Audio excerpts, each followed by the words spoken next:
This week, we welcome back to the show speaker, thinker, public intellectual, teacher, and author of the recently published, in the grand scheme of things, At Work in the Ruins, Dougald Hine. Welcome back. How are you, sir?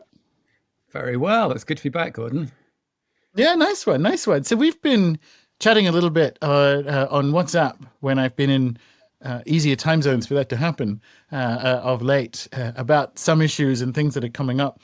And one of the things I want to talk about, obviously, in this episode is the amazing Mr. Illich. But Mhm. before we get to it, I would like to give you, I think, a bit of a rundown of how we've ended up talking about this topic. I think, like a lot of people, the the drastic turn in the world these past few weeks has really made people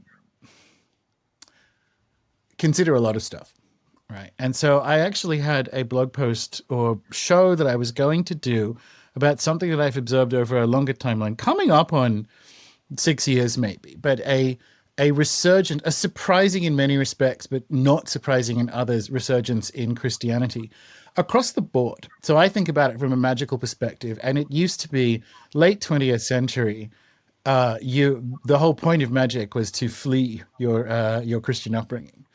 And from about 2008, give or take, that started to change. People rediscovered the grimoires and discovered uh, the simple reality that so-called Western magic is in fact Christian, right? And so that there's been that coming through there, but culturally, some interesting stuff has happened, and particularly in the last few years, uh, I've observed, and I'm sure you have as well, a surprising resurgence in particular kinds of Christianity. And I mean, like, not just people discovering orthodoxy. I actually quite like Orthodox Christianity. It's not it's not anything to do with that. But there are a bunch of people, like, let's just say background Twitter type people, who have discovered it in a way that I think is kind of gross. Uh, and I think it's actually a symptom of some other stuff that was going on. So I had this whole episode about the resurgence of Christianity and an exploration of reactionary thought. And at one point, I referred at length to some things that Jordan Peterson said in his roundtable that he produced with the Daily Wire on the Book of Exodus that came out earlier this year. Because when I was in Paraguay and screaming in pain and not being able to sleep through the night, I basically needed something long that I could come in and out of in between screams to just like listen to to put a laptop beside me on the bed.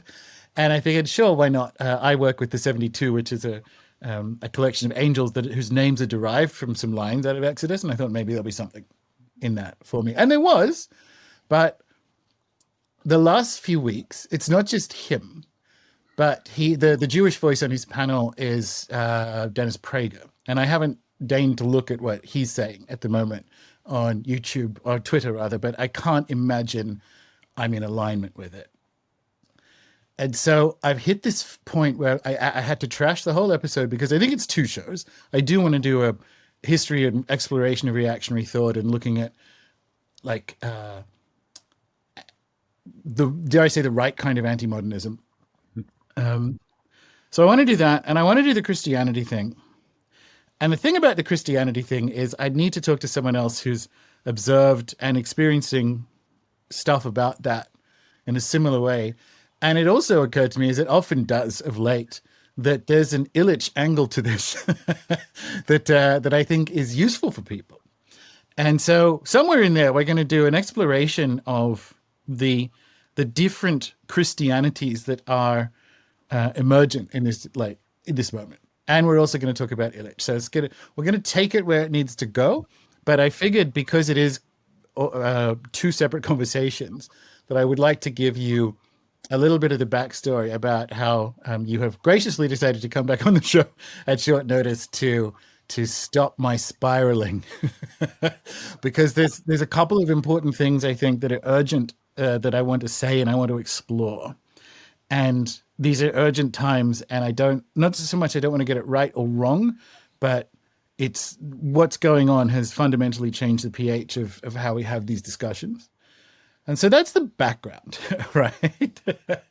That's the background. So mostly I want to talk about, and I guess I'll open it up with a macro question and then we can move into different personal experiences. But would you say I'm correct in my observation that various Christianities are resurging over these last few years in places that are initially surprising until you stop to think about it and understand why? Does that do you think that's a do you Yeah, think that's accurate? yeah. Well, that definitely fits stuff that I've been experiencing personally and in the networks that I'm part of. And I don't have your sort of um, entry into the world of magic, but what you were saying about that parallels definitely things that I've seen in the world of environmentalism, which has Of had a course. sort of similar journey. And you can trace it back to there's a famous, very poor article from about 1967 by Lynn White that tries to just say, well, the whole of the mess we're in is the result of dominion thinking from Judeo-Christian roots, and especially what Christianity has done with it. And you can see why people needed that at that moment historically, and how it parallels things that were going on in sort of neo-paganism, New Age movements, and so on. But what's striking to me is that, yeah, I think you're right. The last 5 or 6 years, it has become speakable or hearable to speak with the idea that there might be things to draw on from Christianity and from the Abrahamic traditions within Mm. environmentalism in a way that was kind of hard to foresee, even in the early years when Paul and I were doing Dark Mountain, so sort of 2009, 2010. And obviously, Paul Kingsnorth and Martin Shaw, two huge presences around the whole kind of Dark Mountain field, both having gone through these kind of very powerful experiences that have landed them within orthodoxy, is one example, or like one sort of attractor within the field of what's going on. But equally, I think of I have conversations with people uh, who were deep within the early kind of very alive moment of Extinction Rebellion, who are now, you know, talking to me about Christian theology. And Mm. you can see that even at the very beginnings of XR and Fridays for the Future in 2018, 2019, there's this sort of prophetic language and there's this talk of the dark night of the soul and so on. So there was something happened there where there was a kind of crossover. And it's like, this has always been there within environmentalism. There's always been apocalyptic imaginaries that have strong biblical roots. There's always been a tendency to reproduce often a fairly dumb version of a kind of narrative of the fall in the way Yep. that you're talking about what's going on. But it feels like that stuff comes back becomes speakable, becomes like part of the conversation, like in a way that just 10 years ago was not on the cards. So that's my version, I guess, of what you've I like been I picking like up it. on. And I So I can want to certainly say see two things, or I the want to wider take the cultural conversation in. echoes of that in lots of other We're places. going to do both of these, but it's a question of which one we do first. And it's I think we discussed this last time you were on the show. You can make the case, and I do make the case, that environmentalism is conservative, like literally small c conservative. And if you trace its origin, like it's not unfair to say that a Tolkien-esque thinking and a love of like verdant England and trees birthed a mid 20th century environmentalism that then the same thing, and this is where Illich is going to come up later, right? Mm. The same thing that happened to environmentalism happened to everything in the mid 20th century, right? It happened to feminism, it happened to everything. It imbibed the premises that underpin modernity, particularly to do with the machine universe and so on. And as a result, and it's like, as you say, in the last 10 years, it's become speakable and thinkable. It was not speakable or thinkable to say otherwise in these fields for half a century. Yeah. And speaking of Paul, In a recent Substack, he wrote, and disparagingly, and it's kind of fair. On the one hand, I want to leap to defend Wicca, and on the other hand, I don't. But he's written disparagingly about his uh, his fledgling and failed attempts to explore pseudo religions whilst still involved in environmentalism on the way to the thing that's been right for him, and that is the magic side of it, right? So there's a you can find YouTubers in the alt right world who will make the case incorrectly that Wicca is a UN invented world religion waiting in the wings, and because because the thing is, a lot of the UN talking points form a really shallow surface neo-paganism. So that bit's true, but the idea that it was built as a waiting in the wings world religion that we'll all be forced into seems unlikely to me at this point.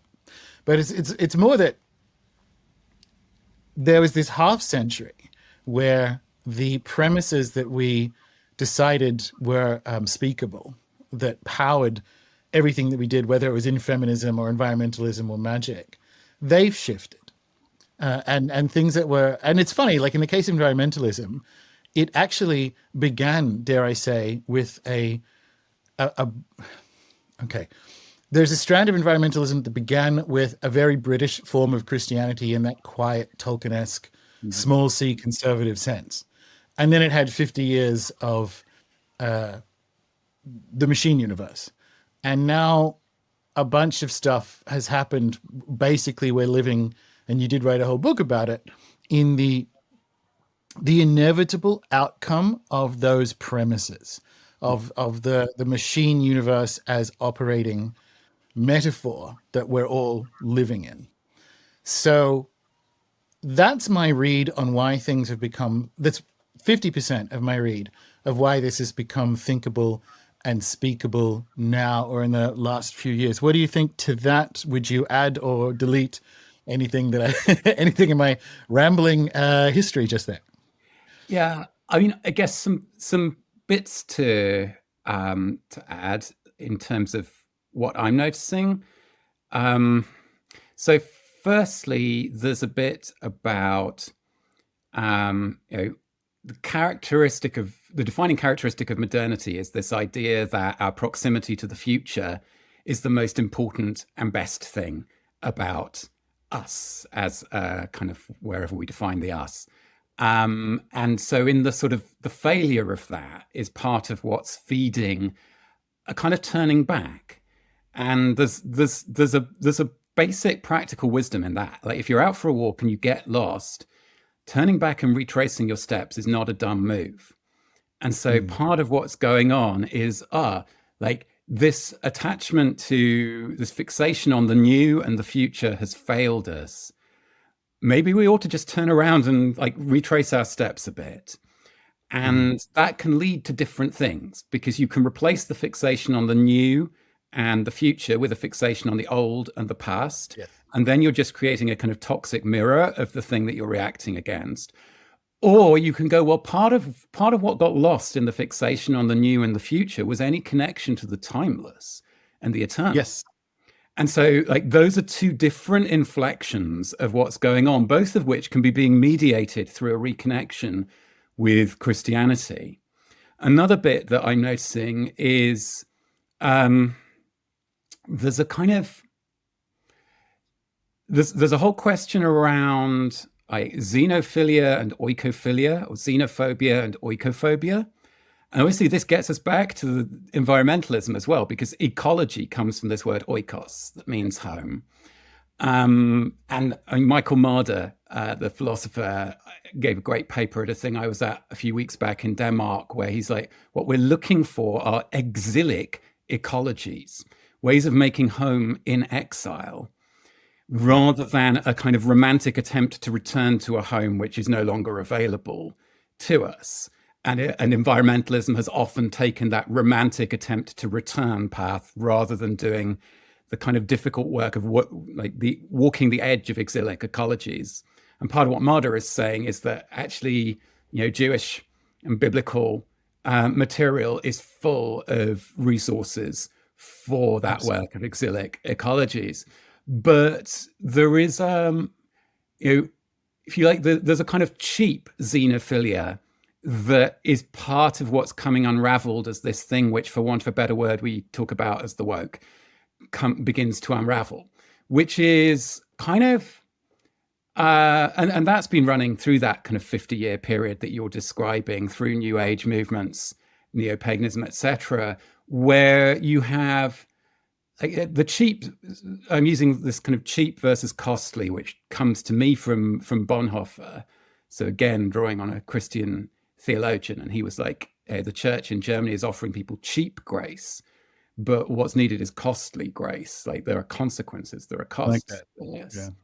So the cheap version of xenophilia is actually just a kind of cultural self-loathing and cultural appropriation, where you want to borrow from everyone else's traditions because they're full of this deep, timeless wisdom, and you want to show everyone how much you loathe your own ancestors' traditions because you know that your ancestors were the ones doing all of the colonizing and so on. And like we both know, there are good reasons why people fall into that.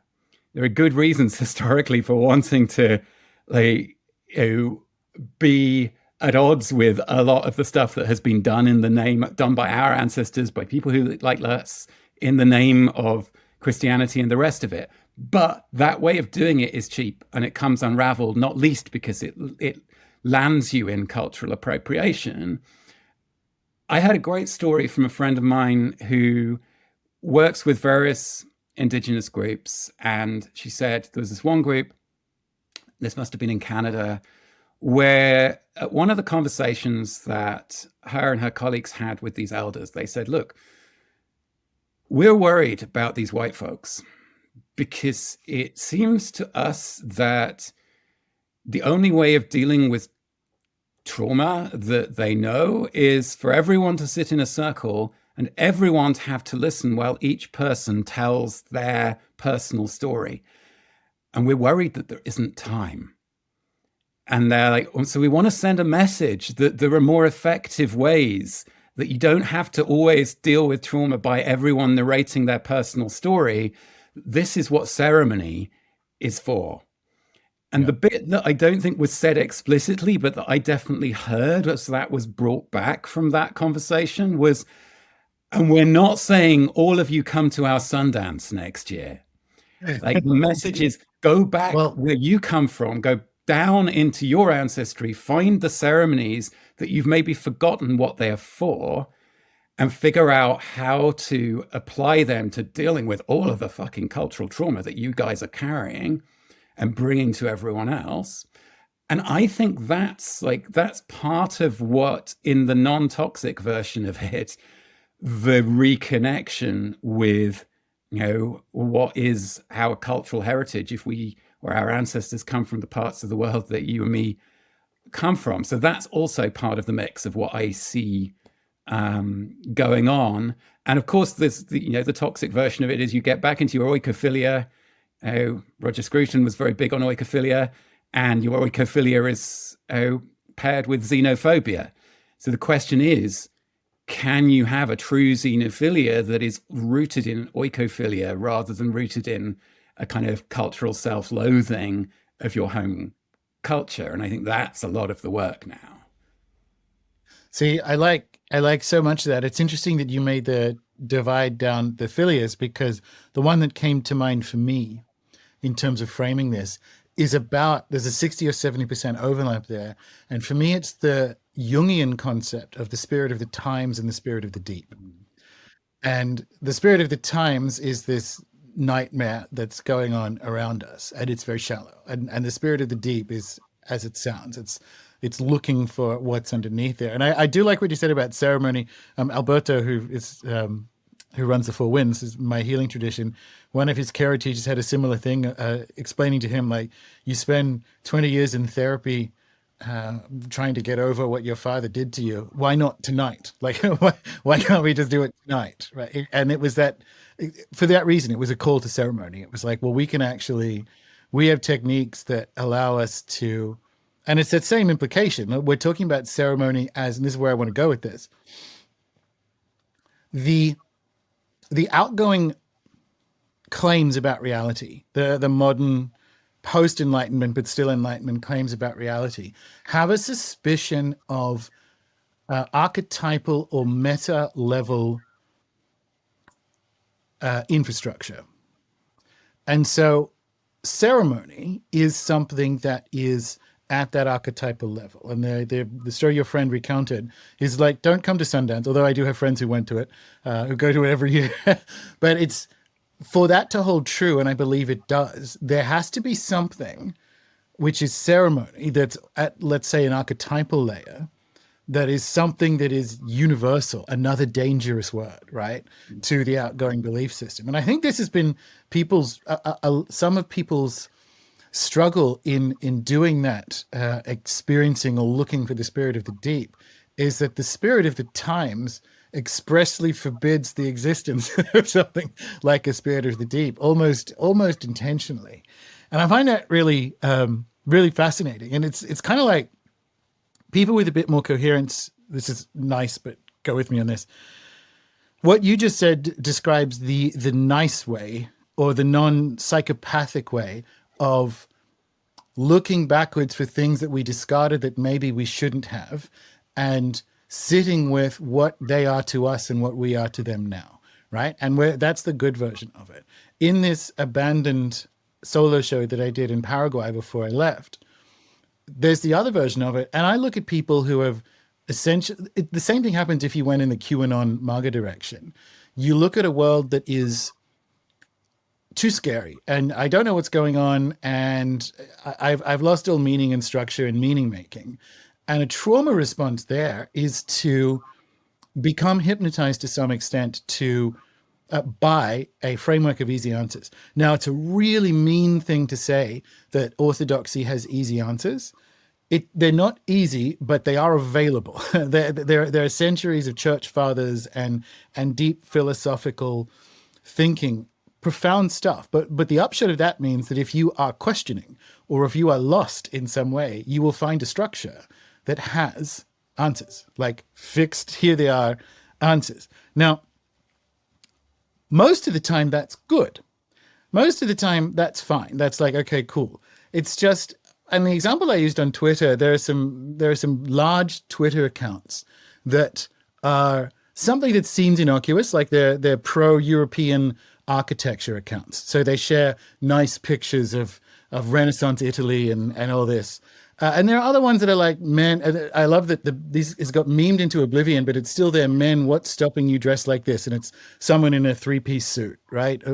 Well, and the answer to that is, I'm not dressed as Peaky Blinders for a costume party. And the other answer is money, right? But when you look at the things that are out there in the world that people are reacting to and calling reactionary, individually, there's actually like nothing wrong. You can be interested in European architecture. You can be interested in Stoicism. You can be interested in orthodoxy. You can be interested in high animal protein diets. You can be interested in men's fashion, traditional men's fashion. However, if you are interested in all of these things at once, it is a bit of a alarm bell. Right? And that's the thing that I'm finding so interesting about what's happening. I want to say that there is a broad resurgence of many Christianities that's covering the more life-affirming explorations that you just recounted. But it also covers stuff that I think is kind of worse. And the risk is, and Connor and I in our New Year's shows have said this multiple times years ago, which is, and this is the point of the abandoned podcast solo show, just because there are odious people in Christianity, I refuse to give it up. I simply refuse to cede it to them because it's mine. All right? It's mine. And whoever's listening to this, you may not want it, but it is yours. And this is how it was actually kind of clever. It's just not for these times. Something Jordan Peterson said was, anything that you cede will be taken up by the tyrants and used against you. And he meant that in a political context of anarchism. So if you become disinterested in your local politics, if you just give that over, the bad guys will and do take it up. And I applied that to Christianity, which is like if you understandably react to the certain element of dankness that is becoming more and more visible in parts of Christianity online, if you seed that, they get it. And I refuse. Right. And that was kind of where I landed. But what do you think to that? Yeah, no, that resonates very strongly for me. And, I've been sort of navigating in this territory myself, having gone through. We spoke about this last time I was on the show. I spent the first 3 years of my life in a theological college, and I'm still recovering. But actually, not in the sense of those people who react against having started out in life with a parent who's a minister or whatever. For me, it was formative. And then I had this kind of experience around the age of 30 of just like being released from any trying to like Yeah. stay within the fold of Christianity. And that was kind of, it was a pretty potent experience. And then gradually it has been that coming online again as part of who I am and part of what I can speak from, partly because of stuff happening internal to me, partly because of the changes in the field around me, so that it becomes possible to speak from the part of me that has always been grounded within Christianity. But the thing that was coming to mind for me as you were saying that was, do you remember the bit in Zizek's The Pervert's Guide to Ideology, where he has the clip from the Rammstein concert? And he's like, this is the right way. This is the right move. Like the kind of logic of contamination by which you go, ooh, that's a bit suspicious. Mm. If someone's singing a German folk song or whatever, like that's the wrong move. That's the seeding it all to the worst possible people. And he's like, no, what you do is you go in and you reclaim, you take back all of the aesthetic ground that they have appropriated and put it to use without it being in service of the thing that they are in service of. And so that to me is the same thing that I hear you Yeah. saying here. And I'm from my own place in all of this, I'm very much on board with that. It's I mean, Elizabeth Oldfield, who does the Sacred podcast, who is one of my absolute favorite Christians and a really dear friend. She says, oh, Christianity is my mother tongue. And when I heard her say that, I felt, like I've literally kind of gone through periods of my life of kind of cutting out my own mother tongue, because there was nothing I could say with it that had a chance of being heard. And so Yeah. part of the strangeness and the swirl of all we're talking about here, including all of the stuff that I think you and I have similar conclusions about within the kind of reactionary forms that it's emerging in, is nonetheless, it becomes possible to speak in that tongue again. And I'm glad of that bit. Yeah, me too. Okay, so let's ask a more challenging one with that in play then. What do we do? And this is my Jordan Peterson example. What do we do with people who are in this area somewhere between 70 and 80% alignment with what we're talking about? But there's a 20% that, especially at the moment, I can't get near without exploding. And I don't mean exploding in rage. I mean, like, I can't get near because it's like a radiation sickness. It cannot cope with, what's going on with Gaza. I can't, how can I be, what do I do with people that I'm 70% aligned with who appear to be okay with genociding children? Like, what's wrong? Am I wrong in my 70% alignment? What do I do with that? Because here we are. And Charles Eisenstein had a private member post last week about this because he's on the RFK campaign. And he's wrestling with it at the moment as well, because RFK is perfect, as far as I can tell, in everything, and really, really bad and wrong on Israel, which was not fine or okay. But Charles realized that being in that campaign allows him to move conversations. There's an opportunity to move conversations in America by being part of the RFK campaign in a way that hasn't been there in more than half a century. And so despite that profound misalignment between the two of them, he joined the campaign. But now, as things are going the way they're going in Gaza, he's having to revisit that. And so far, officially, is still part of the campaign. So I don't know what I don't know if he's reached a final conclusion. I don't know what that is for him. And I'm certainly not campaigning with people like Jordan Peterson, but I unfortunately do like the fact that he has shared some very basic Jungian information with a few million people who needed it. And so I'm not. It's a weird segue from like Charles Eisenstein and RFK to Jordan Peterson, just as the example. But what do we do? RFK is maybe a better example. What do we do with people in an area that is so important, I think, for what comes next, for hospicing modernity and midwifing into what comes next, the parts that we want to keep? What do we do with the 30% unalignment when it is really profound? Fix this for me, Dougald. Ah, I mean, like, isn't part of this just called being a grown up? I That hope so. there's a again, the logic of contamination has prevailed in so many political spaces in recent times, or rather, on one side of the you the field of politics as conventionally described, in a way that's really childish. That I must dissociate myself utterly from someone if I disagree with one thing they ever said. How again, like that seeds the ground of the possibility of Yeah. conversation and collaboration, to those we don't want to, those we really don't want to be associated with.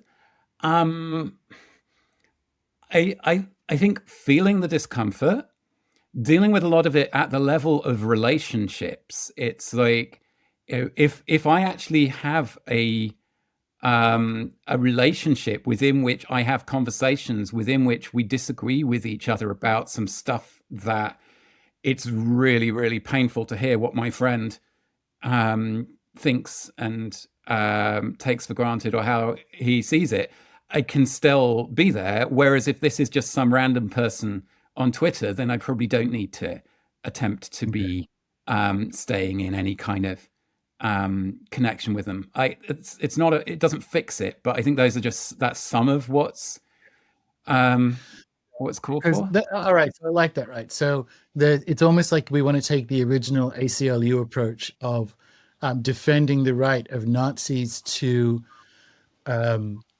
to march through Jewish neighborhoods, which was where it sort of began. Because if they don't have that right, no one has that right. And obviously, weren't pro-Nazi; they're the ACLU.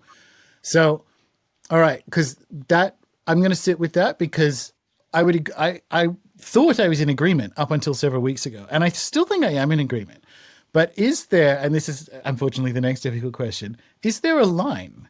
Is there a thing is there an opinion your friend can have that means that like actually we have to go our separate ways now? Because it seems to me that like celebrating the death of children is a line, and that's the thing that's sort of I agree completely that we've lost the capacity, and it's ended up with us in this situation as a result. If we don't, this is what diplomacy is for. Diplomacy is to prevent war, right? Mm. And so if we stop talking, we start fighting, and we started fighting because we stopped talking.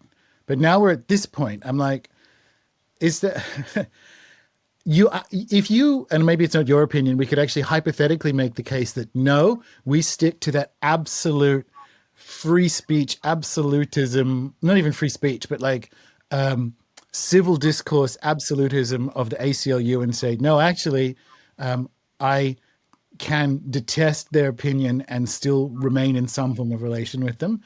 If that might not be I'm not certainly not putting words in your mouth. That is one viable possibility. It's right now I struggle with that. I got to tell you. Yeah, yeah, no, me too.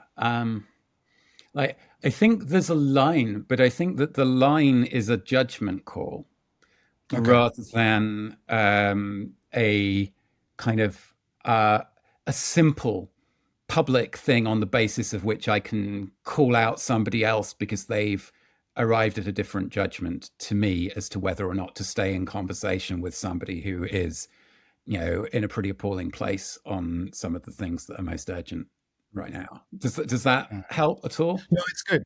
It's good. It's not a thing that gets solved, right? Like I want people to wrestle with it as if with an angel when they're listening to this. But it brings up the next thing that I think is behind. So we did 50 to 70%, maybe 60% of the reason why this resurgence in Christianity. And there's another 40%, as far as I can tell. And it's the self evidence of evil in a way that has caught a lot of us, and capitally evil, caught a lot of people, not necessarily us, you might say, but a lot of people on this planet by surprise. It's like, oh, wow, evil might. Evil might be a thing. And we don't have a decent metaphysics for it coming out of the machine because it wasn't supposed to. It's one of the things that the machine excluded for some fairly obvious reasons. But I think that's the other thing that's going on. And in fact, in the Ansible, which is the private member community platform we have for Rune Soup, there was a comment about this or a discussion about this the other day where people understand this rise of reaction in Christianity or a turn to Christianity because of an encounter with evil in the world.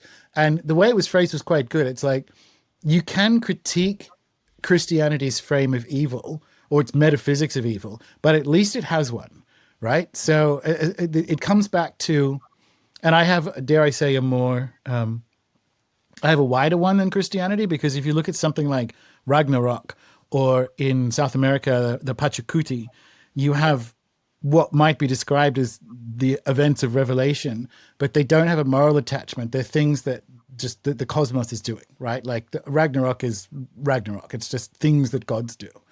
And that is another frame that's available to people rather than going down an evil route. But it's nevertheless there, right? Like Christianity has something that I think a lot of people need at the moment. It's not just what's going on in Gaza, but we've just gone through years of governments trying to the weird stuff with trans kids and all the rest of it. Just if you actually bundle it all together, it's like we've saluted Nazis, we're celebrating the deaths of children. It's like, what is this Moloch shit we're going down? What's happening?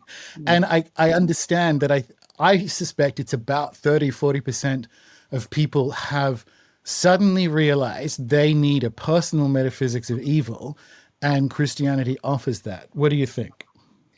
Yeah, I was thinking about this reading Paul's Substack post last week about the devil and the reality of evil and the discussions that started, and these biblical passages of Satan as the Lord of this world or the God of this age, the Eon.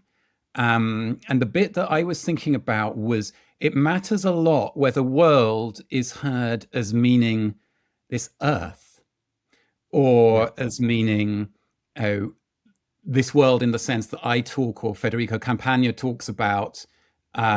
Sometimes you're born into the ending of a world. And I think that the identification of evil and personified, embodied, like a real force, not just some kind of like symbolic metaphor in some modern sense, as the dominant, as the dominating force of this world in that sense is like there's a lot of medicine for people in that thing that Christianity is carrying. And I think that when the kind of distinction between world and earth is collapsed, then that becomes part of the sort of what environmentalism has often assumed Christianity is, Correct. which Yeah. is a kind of anti-materialistic sort of loathing of the material, the earthly, which is like very weird because this is like the incarnation is the central thing within Christianity. It's literally God becoming matter. So it's not an anti-materialistic tradition No. in that Yeah. sense, but it can get turned around that way. And maybe one of the ways it gets turned around that way is if the idea of the sort of the satanic nature of this world becomes this earth.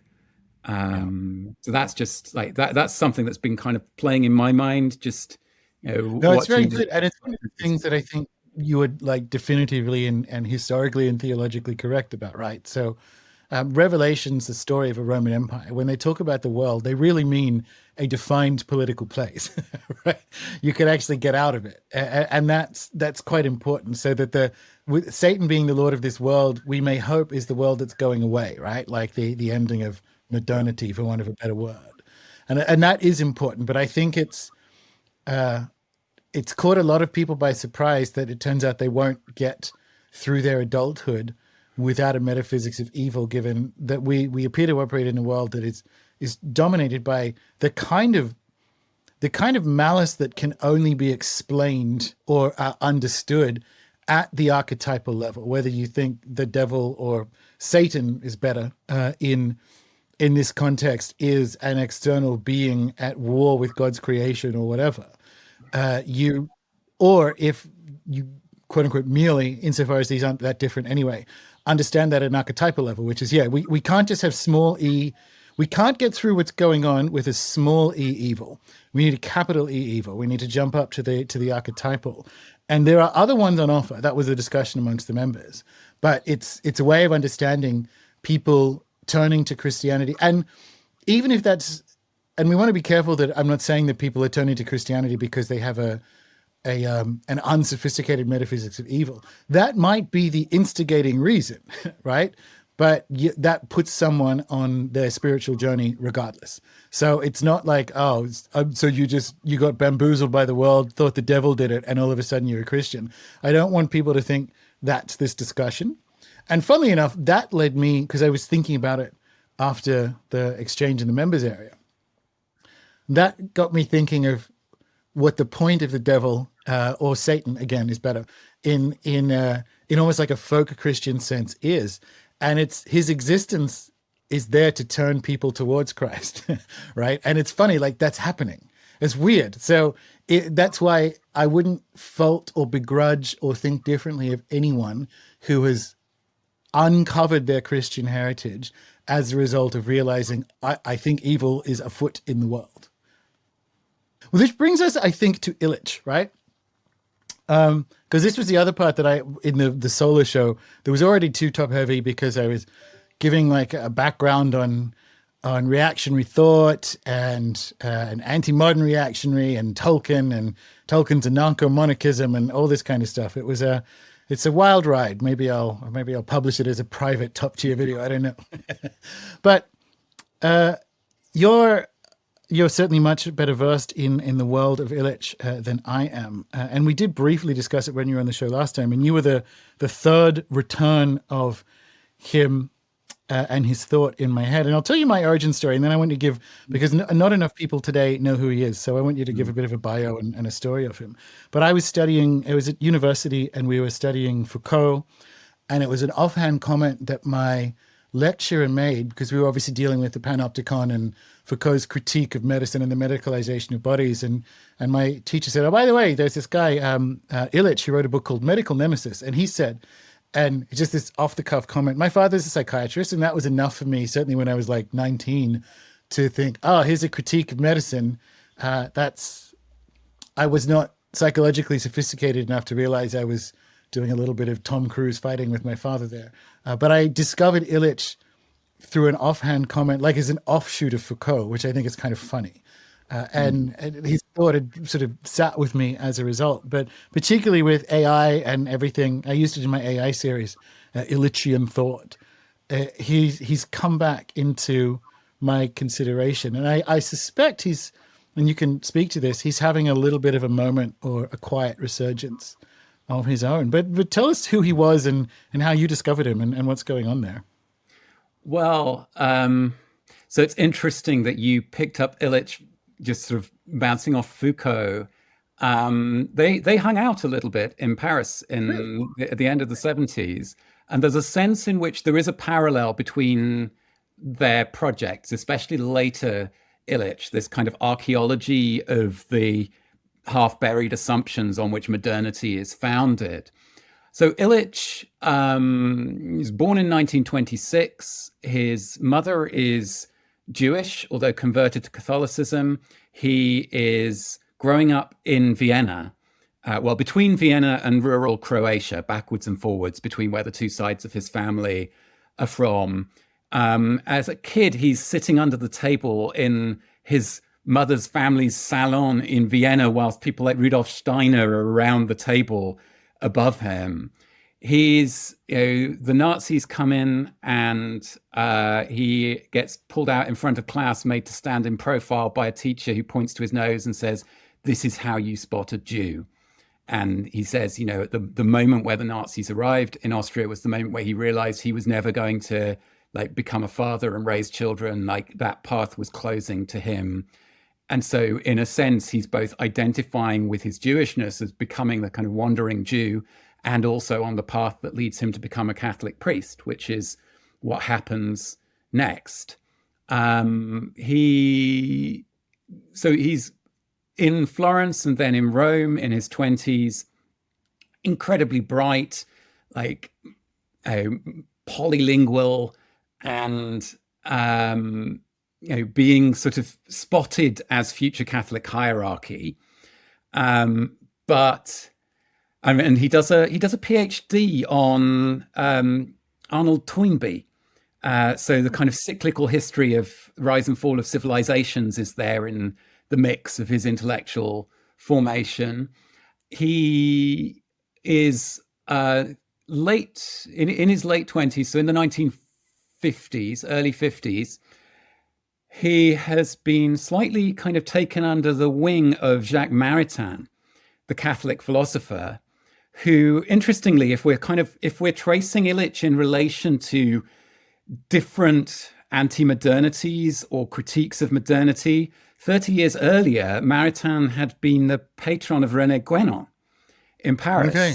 So kind of helping to launch the sort of traditionalist, anti-modernist strand, which leads to some very strange places. And people say that there are three significant traditionalists in the world today, and they are Steve Bannon, they are Alexander Dugin, and King Charles III. So interesting kind of other lineage going on there in relation to, if you're looking for where these kind of dank anti-modernities come from. But Illich is going off to the US, partly to escape being on the fast track of the Catholic diplomatic corps, to go and study with Maritain, who's now in the US. And he was going there to study. Let me check my notes here, but yeah, he's going to the US to study alchemy in the thought of Albertus Magnus with Jacques Maritain. And instead, what happens is he's staying with his uncle the first night he arrives in New York, and he hears his uncle and his uncle's friends all kind of bitching about these Puerto Ricans who are arriving, like this new wave of Puerto Rican Catholics who are giving the Catholics a bad reputation and, bringing down the neighborhood.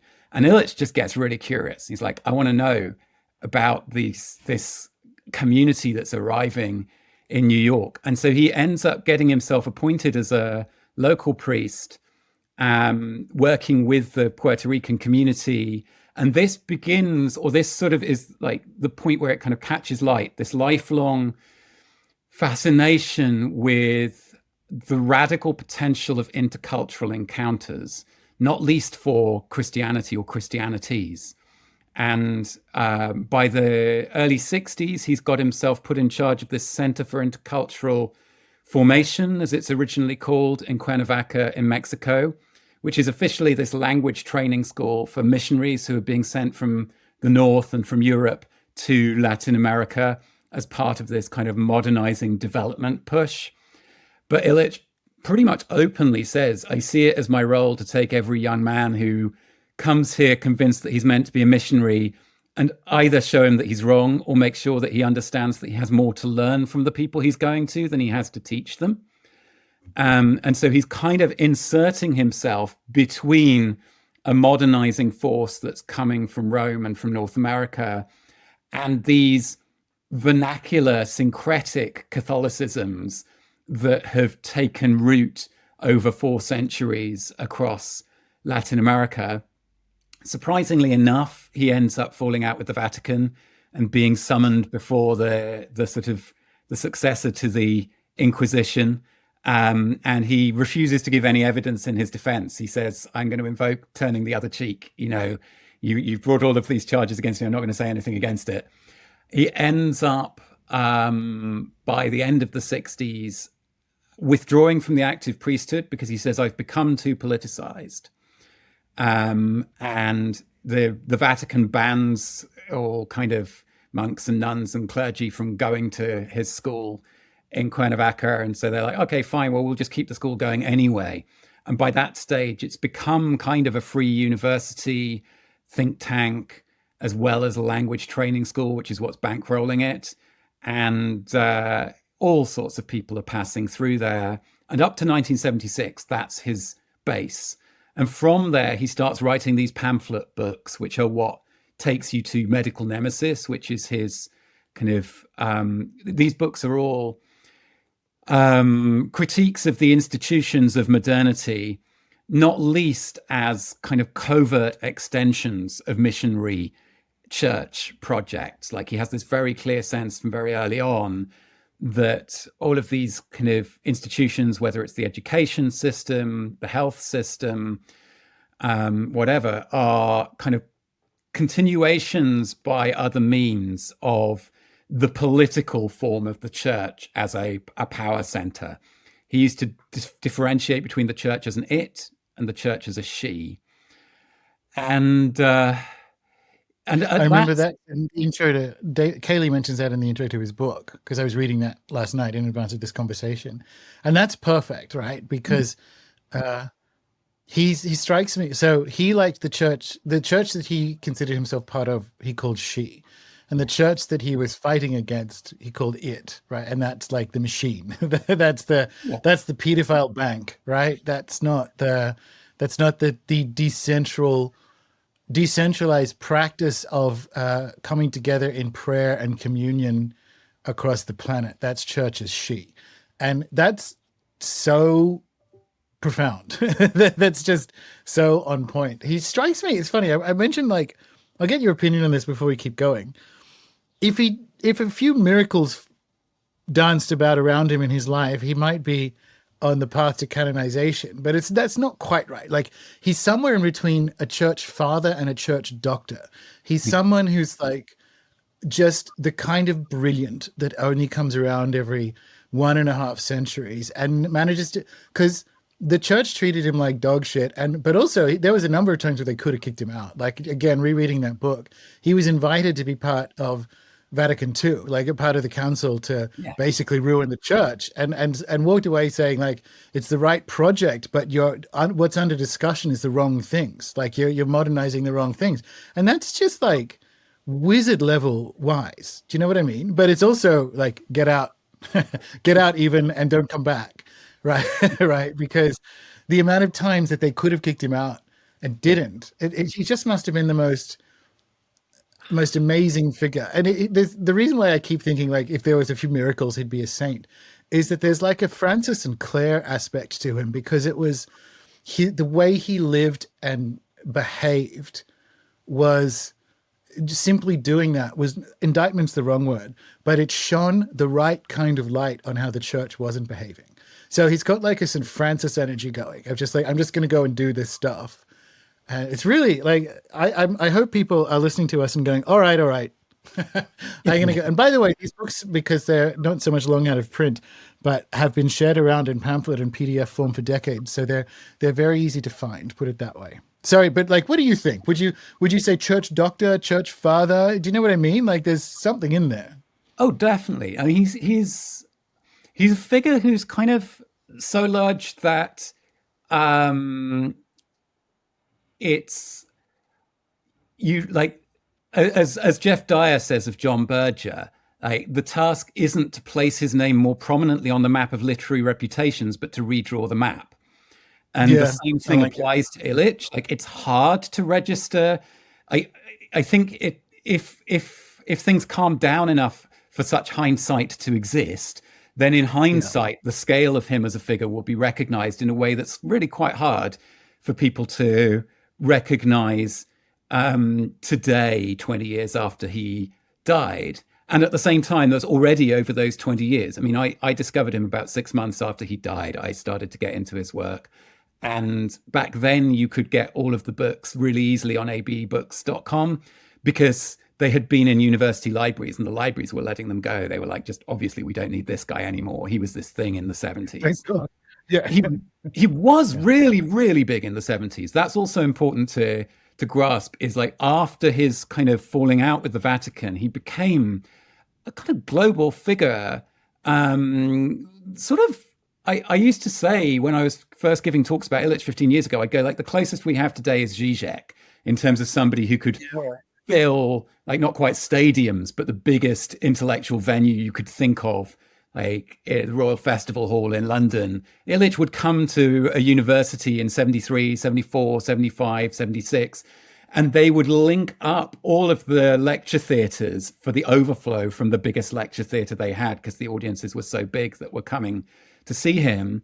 And he had the ear of world leaders as well. So like Pierre Trudeau was very into Illich, met with him multiple times. Indira Gandhi. But the interesting thing is, as a political thinker, you can do nothing with Illich until you're in the ruins. And there's a couple of stories that really land that. One is, so Peter Berger, the social constructivism guy, spent quite a bit of time with Illich in the 70s in Cuernavaca, wrote a slightly dismissive article for First Things after Illich died. And in it, he tells this story of running into Bruno Kreisky, the Austrian chancellor, at some point in the 70s, and sort of talking to him about Illich. And Kreisky just says, damit kann man nichts anfangen. With this, you can't do anything. You can't use this about Illich's thought. Meanwhile, Gustavo Esteva, who walked away from the offer of a cabinet position in Mexico in 76 and went to work at the grassroots in the barrios in Mexico City, ended up being political advisor to the Zapatistas and all kinds of things. Gustavo told me that when he had his sort of almost kind of intellectual breakdown after 2 years of working in the barrios with these indigenous peasants, and he'd been reading in all of the different academic literatures, trying to find stuff that actually made sense of the lives of the people he was working with. And finally, he realized he had to make a choice between what his friends he was working with told him about their lives and the way these people were represented by all sides, politically and academically. And he was like, Illich was the one thinker who helped me make sense of this, and I could take his books and read them with the peasants and with the displaced people in the barrios, and they would go, oh yeah, this makes sense. And literally, in 85, when the big earthquake happens in Mexico City, Rebecca Solnit tells this story in her book about like post-disaster utopias. It was Gustavo and the networks that he was part of who, a week earlier, the government had been trying to make like compost toilets illegal because they were primitive, and Mexico was modernizing. It needed real plumbing. The stuff that the government had been trying to make illegal before the earthquake was the only stuff that worked once you had half of a city of 20 million people without functioning plumbing. And so literally the kind of the stuff that Gustavo and others were taking from Illich, it becomes useful once you're in the ruins. And I think that's part of why there is this resurgence of interest in Illich that's been building up for 20 years now. I think that's very true. The things that his observations of tools, but we'll go with tools and technology and modernity, might have sounded, if you were still laboring or under the spell of modernity when you heard them. So if you first heard his theory that a tool is useful in the first half of its life, and he uses transport as one of those examples, right? So the car is useful because it, in the first half of its existence, improves transport. You get places faster. But in the second half, when everyone has things, you actually get places slower, because so the tool actually unwinds its usefulness. And if you are still under the spell of modernity, you say, yeah, or we could just build better roads. Like you still think that the promise of modernity will hold out. But now here we are in the ruins, where I don't think you'll find anyone sane who still thinks that. And I think you're right. Like his thought is there in the ruins. It's almost like we want our own Georgia Guidestones of his observations for what we do next, right? Because let's understand that not so much let's not use tools, but let's understand they have a shape and be much more serious about their deployment. And I love that he uses tool as this really simple metaphoric idea that can be hospital systems, right? Rather than saying technology or $5 words, he uses tool and gives it this shape of life. And I think you're right. Like now here we are. It's like, well, that motherfucker was right about everything. So as we look forward from the ruins out at what we have to do next, it's like maybe we should imbibe a little bit more Illichian thought. So I want to turn that. Is there anything else we want to say about Illich or his life or his thought before we get into his version of Christianity? Oh no, of what he thinks modernity is, and almost like bringing it back to Foucault. But is there anything else we want to say about his thought and his Yeah. life before we get there? Well, you were talking about what Illich calls counterproductivity and the threshold of counterproductivity, how something can be like good up to a certain size and then it crosses that size. And it's not just that you get diminishing returns or negative externalities, it's that it becomes actively counterproductive. Yeah. It begins to produce the opposite of the good that it was delivering. And someone gave me a great example of this last week. Johan Gerdebo, this Swedish historian and political thinker, said to me, isn't it interesting how a wind turbine, when it was the height of a tree, was one thing. It was like a convivial tool. But now they're the height of the Eiffel Tower. They've become something completely other. Yeah. And I thought it said something about the transformations of sustainability. But that comes straight out of Illich, that discernment of going, it's not that a thing is good or bad. It's that beyond a certain point, something that genuinely was good turns into something like radically other than that. And just that discernment and also bringing that lens to things can get you out of some really dumb conversations about whether something is a good thing or a bad thing, because you start looking instead for the judgment call of like, where does it pass the threshold where it begins? So like Deschooling Society, one of his most famous books, people misread it because of the title as being some kind of late 60s, early 70s utopian abolition of schools manifesto. It's not. What he's calling for is the disestablishment of schools in the same way that you would disestablish a national church. He's saying schools are really good things, but they become a problem once we have these like state-imposed monopoly systems of education, and then it becomes actively counterproductive in a whole bunch of ways, which he describes really well. So that thing of the threshold of education, these are really good examples, particularly in any Western context, but the American one has the most data. So literacy and numeracy rates have declined over the last 30 years.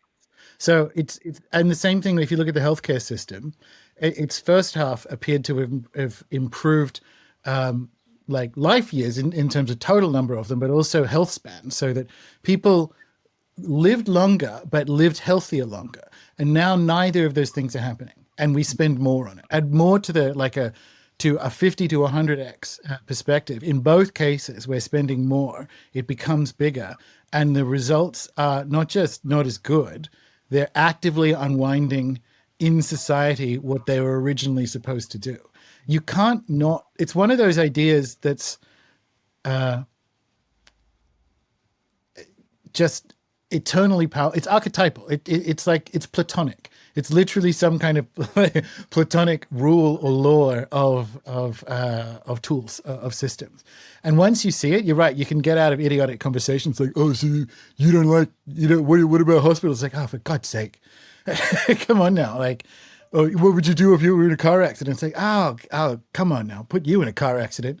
It's you can kind of have a more nuanced conversation about almost like not so much where we went wrong, because there's no real point in hashing that over now, but framing the discussion of what we can do and where we go next, because it's an argument for all kinds of. What's so good about it? These kind of ideas aren't proscriptive. They're not like, he doesn't come down from the mountain with rules about how you run a healthcare system, because that would just lead to the same countermeasure effect if you had a beginning and end.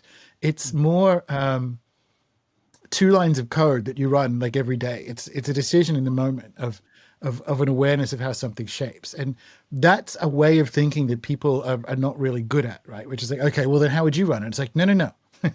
The 5 year to 25 year plans, that's the kind of thinking that leads eventually to that the countermeasure or counterproductive point. And so it's just this powerful spell of awakening, I think. Yeah, absolutely. And that's why it only becomes useful in the ruins. It only becomes useful once you've given up the idea of attempting to manage the world from above. You've given up Yes. seeing like a state, and you're looking for what moves are still worth making. Yeah, wonderful. And so I didn't realize that he and Foucault had met. It does make sense now. But this episode began discussing Christianity. And Illich has a take that at first seems wrong-headed, because there are some low-resolution dichotomies between modernity and Christianity, or Enlightenment thinking and religious thinking, and so on. But so what was Illich's take on modernity vis-a-vis Christianity? So he has this Latin tag, corruptio optimi pessima, the corruption of the best, which is the worst. And he's saying, in a way that actually has some parallels that I'm not sure he was particularly tuned into, that modernity, secular modernity, is being animated by Christian assumptions. So you can get to that as well from Walter Benjamin and his kind of thing of like the dwarf hidden under the table who's manipulating the kind of robot chess player. But Illich's version of it is interesting because, and I mean, David Cayley is an incredibly helpful guide into Illich through the 2 books of conversations that they did, and also through his An Intellectual Journey book, which is a kind of massive sort of intellectual biography of Illich. I think Cayley sometimes wants to present Illich as if he's doing theology. And I don't think that's true. I think Illich when he says I'm speaking as a historian, he's for real. Like, yes, his faith is there, but he considers his faith to be a very private thing.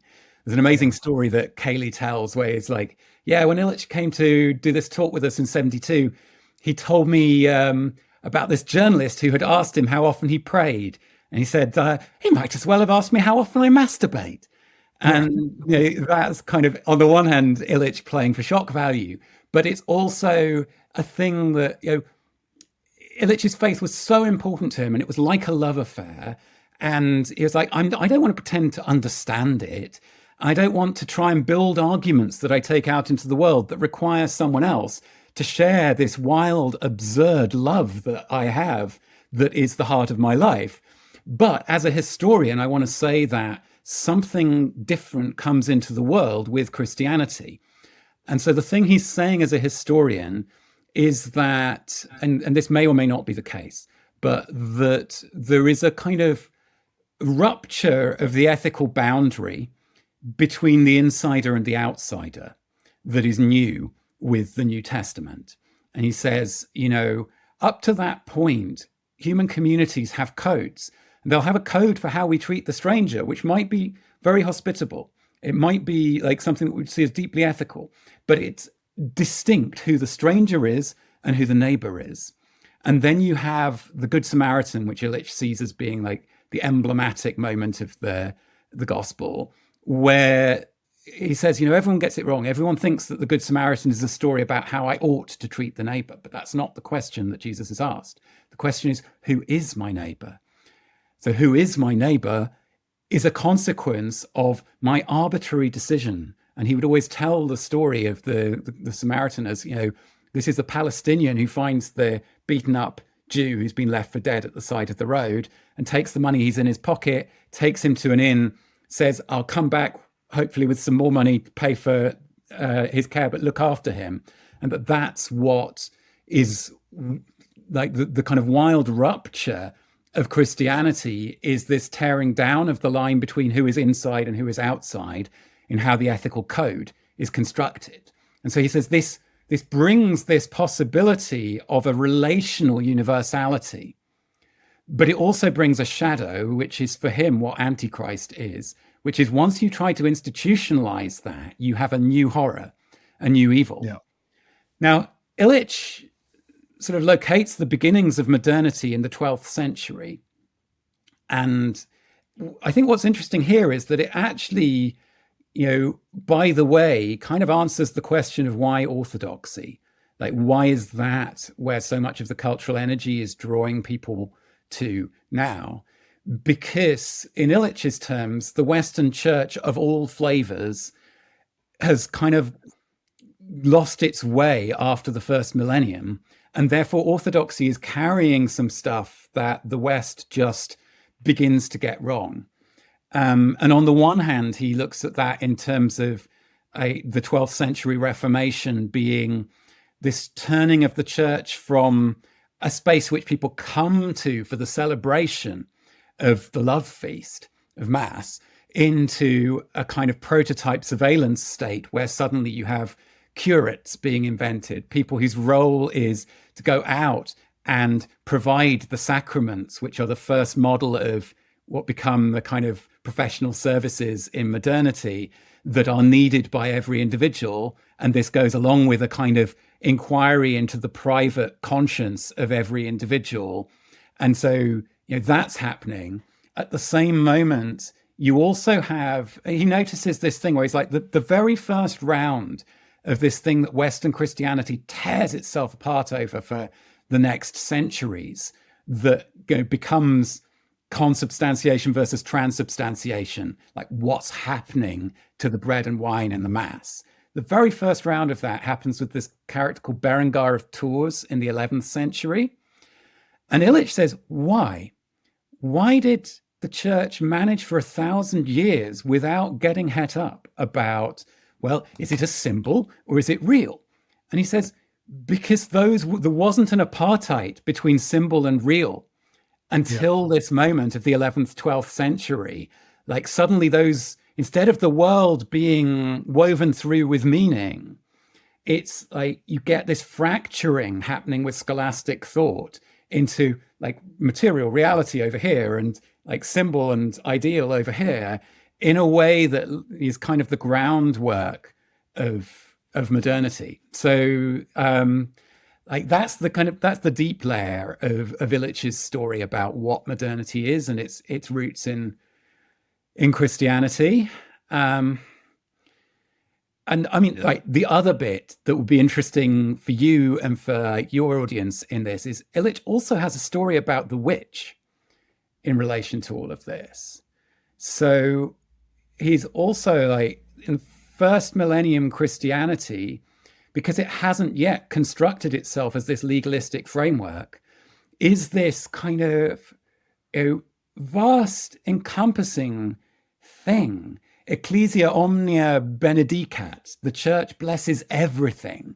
And so all of the old gods, all of the strange creatures, they all show up. You can find them all in the architecture of the Romanesque church. And he's like, for 500 years, and I think he's coming at this partly from his experiences in Latin America of seeing like how this happens again in the syncretic Christianities of Latin America. And this is his kind of, almost his heartbreak is like every time Christianity arrived somewhere else, there was a chance in that it might be reminded what it really is, rather than the monster of this hybrid with the Roman Empire that it was sort of set on the course to becoming from Constantine, but that in his terms, it doesn't fully become until quite late. He's like, it's the Gothic reforms, which are the moment where actually Christianity loses, Western Christianity loses its Catholicism with a small c, its ability to embrace everything and bring it all within the fold. And there's a lovely passage where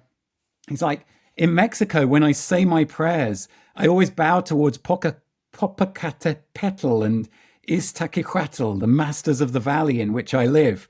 I want them to behave like the idols or spirits that you can see in Romanic churches on the capitals, the dragons and the whales and the mermaids. And it's, this is what you hear when you hear Martin Shaw talking about his entry into Christianity. Like, I think Martin has kind of stumbled into something very akin to what Illich feels at home in, which is this older Christianity. But then what Illich says that's extraordinary is he says the witch is a new thing that happens once Christianity expels all of these Yes. vernacular, indigenous, syncretic things that had been part of it for a good 500 years. And then in the 12th century, there's this kind of house cleaning, and they're all sent out.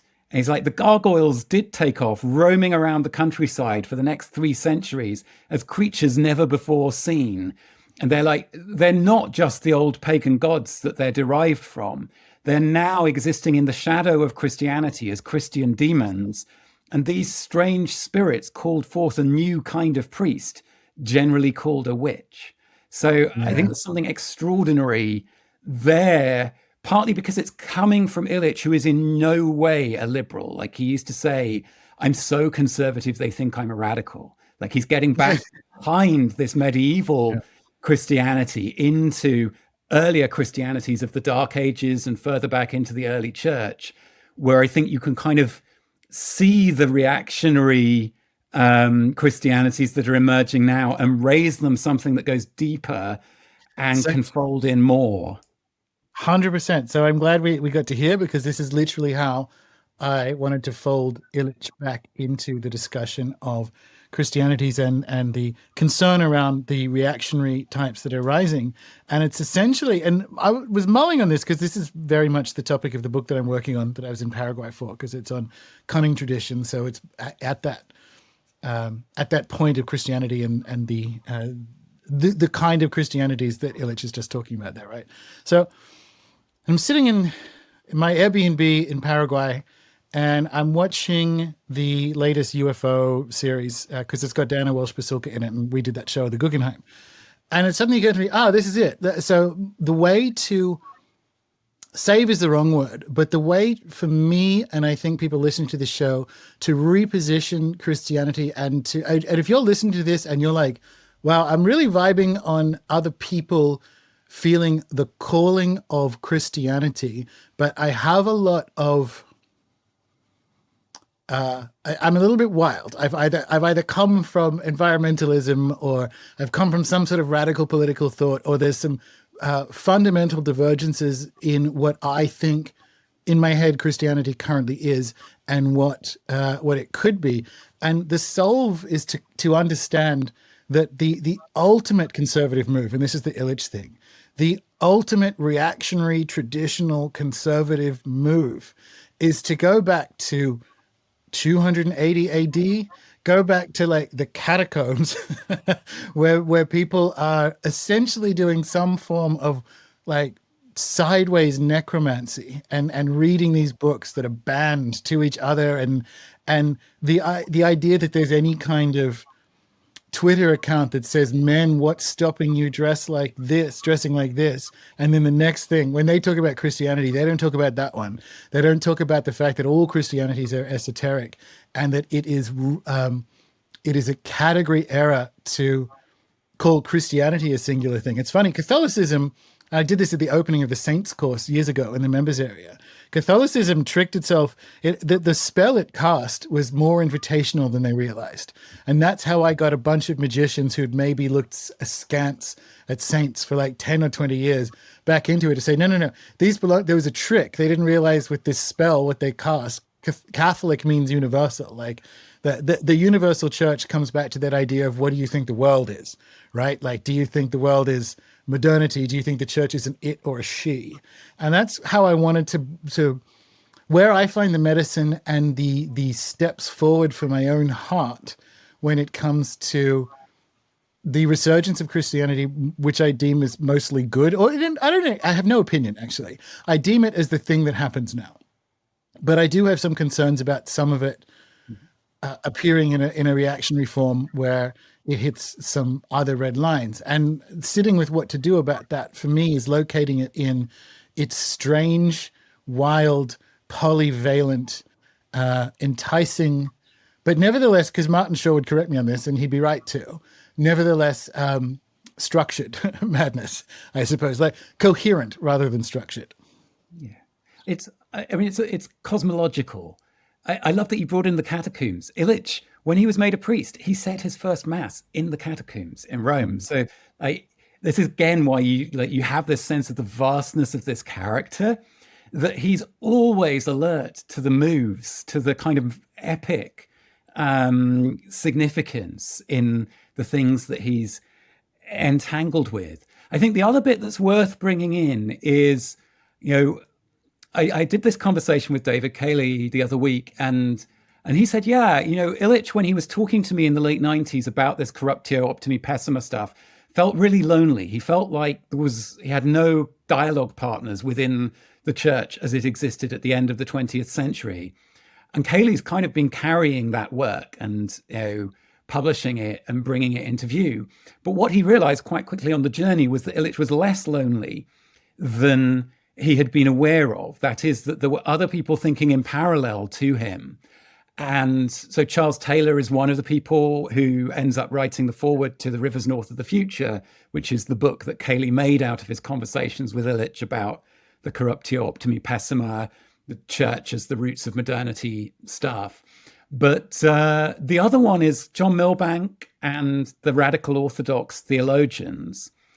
And I think it's interesting setting Illich and Milbank alongside each other, because Milbank does he certainly rides the edge of the stuff that troubles you and troubles me in the kind of reactionary versions of these Christianities that are emerging, because he has this valorization of Christendom. I mean, Milbank has an interesting story. He's like, actually, we can set this story in a really interesting way that might be relevant for larger conversations that you're part of. So there's a question about Christian cosmology and end times and so on, which is, are we dealing with something very parochial here? Because like you move to Hindu cosmology or Mayan cosmology or whatever, and you have these cycles of worlds rising and falling, lots of worlds ending. So when we look at Revelation, are we looking at like this rather parochial thing of this story that tells it as if this world is the only one? Or is there something else going on where, or worse, like does that become kind of maybe a spell in your terms that realizes itself as it really is the whole everything, a universal world ending? So Milbank's sort of version of that is, he goes, modernity is a kind of zombie Christendom. Like it's a world that, according to the normal rise and fall of civilizations, Toynbee, Spengler, etc., cycles, ought to have just ended because like Christendom exhausted itself on what we think of as the entry into modernity. And instead, this zombie version of it that doesn't even recognize where it's coming from seems to be living on and bringing destruction to everyone else's worlds. But then for Milbank, he can kind of draw a Christian redemption out of that. So that's like really interesting stuff to explore. But the bit that makes Illich trustworthy to me in a way that Milbank kind of isn't, and Rowan Williams, who taught Milbank, famously said, radical orthodoxy might be good theology in the wrong hands. But what makes Illich trustworthy to me actually is his Jewishness, is like his life experience that means that he cannot just wind the clock back as if the mid-20th century didn't happen. And what really struck me in the conversation the other week with Cayley was I suddenly thought halfway through it, The Rivers North of the Future, the title of the book, it comes from Paul Celan, the great Jewish poet writing in German after the Holocaust. And what a thing it is to bring this work that is one of the attempts to tell the story of modernity as a continuation of and corruption and perversion of Christianity, but to tell it under the banner of a line from Celan. And to me, like that's the other thing in the mix, the people who I'm really finding trustworthy as partners in conversation around what's emerging now, what happens now, theologically and culturally, are the ones who are, for family reasons or whatever other reason, unable not to have the Jewish strand within all of this history right in the center of the conversation in the way that was true for Illich. And I think that's maybe the other bit that can sort of be brought to, like, whatever we do with all of this now, it can't be done in a way that pretends that Auschwitz didn't happen. And the people who manage to bring that into the middle of the conversation, to me, are the ones who are kind of helping us find a more trustworthy way of navigating through this return of Christianity in these multiple forms. I like that. I'll sit with that. That hasn't occurred to me. You obviously know the Illich world way more than I do, much better than I do. But it didn't occur to me that I'll sit with the Jewishness as a. Yeah, I'm going to sit with that. That's really useful. That's cool.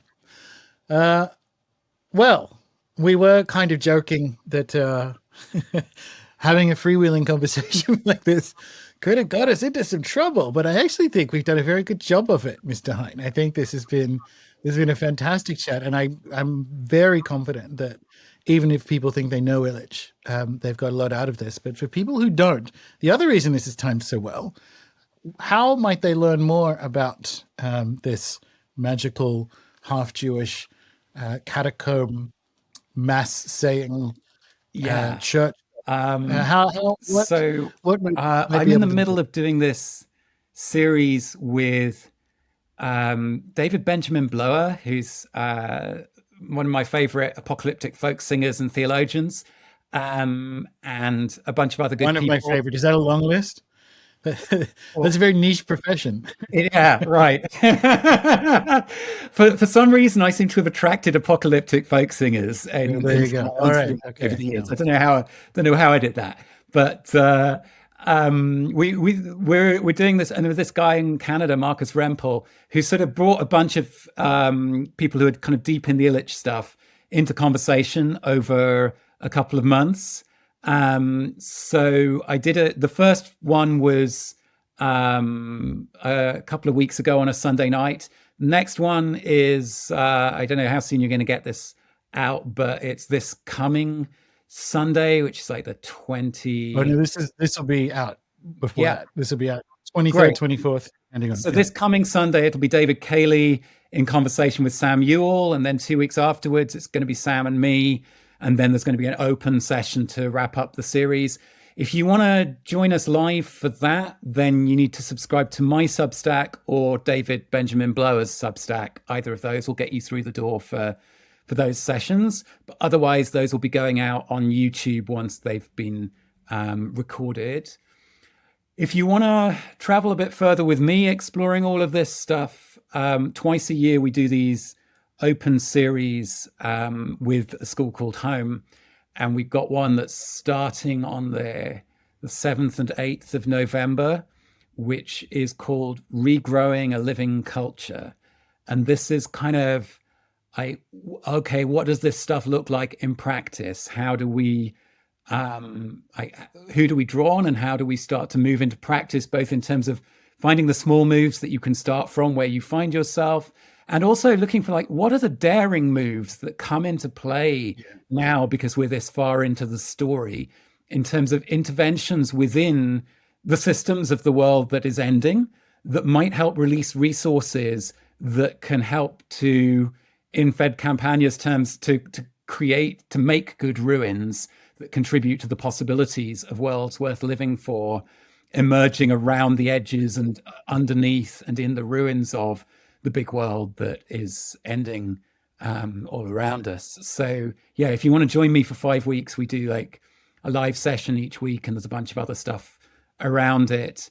Go to a school called home.org, but you can find all of this stuff from my Substack, which is called Writing Home, and that's at dougald.substack. And if you're listening to this, we'll be looking, of course, in the show notes, all of that, the conversations and the upcoming course.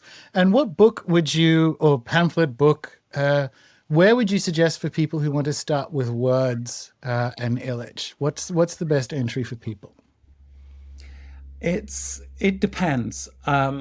Cayley's first book of conversations, Ivan Illich in Conversation, is pretty helpful because it starts with a sort of 50-page bio, and then it's Cayley taking Illich through each of the earlier books. And this is in the late 80s, and so they're kind of discussing them and rethinking a little bit.